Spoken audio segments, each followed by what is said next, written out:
upcharges, kickbacks, rebates. What does all this mean? And why is it important for you to understand maintenance markup? My name is Danielle Holmes, and I'm the broker and owner of Keyrenter St. Charles Property Management. When it comes to maintenance markup, there's a lot that your property manager isn't telling you, and a lot you need to know. First, I want to take the time to explain our maintenance process and what we charge, and then I'm going to tell you the dirty secrets of overseeing maintenance within a property management company.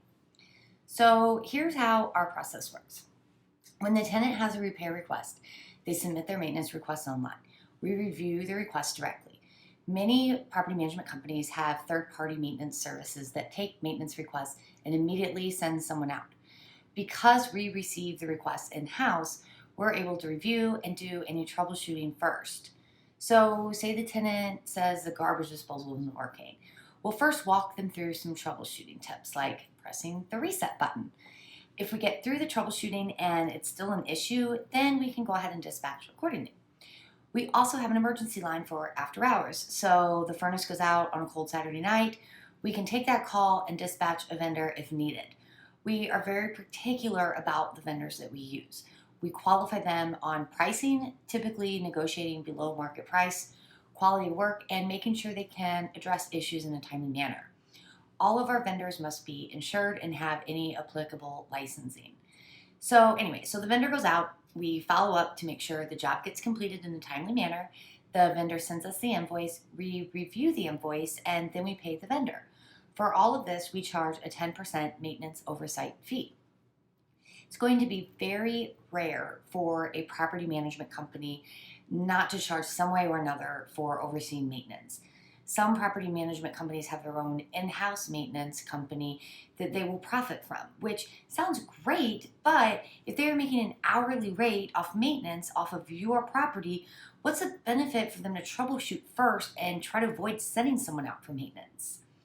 Other management companies may elect not to have in-house maintenance, but rather receive a kickback or a rebate from their vendors. So for example, you have a maintenance invoice for $100 for kitchen faucet leak repair.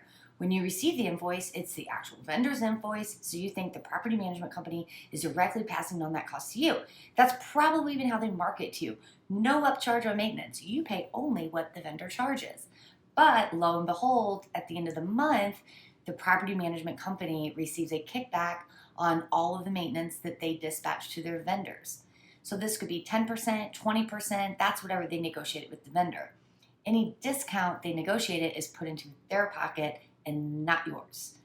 And one other thing to keep in mind on these rebates and kickbacks, not all vendors are going to offer to do this.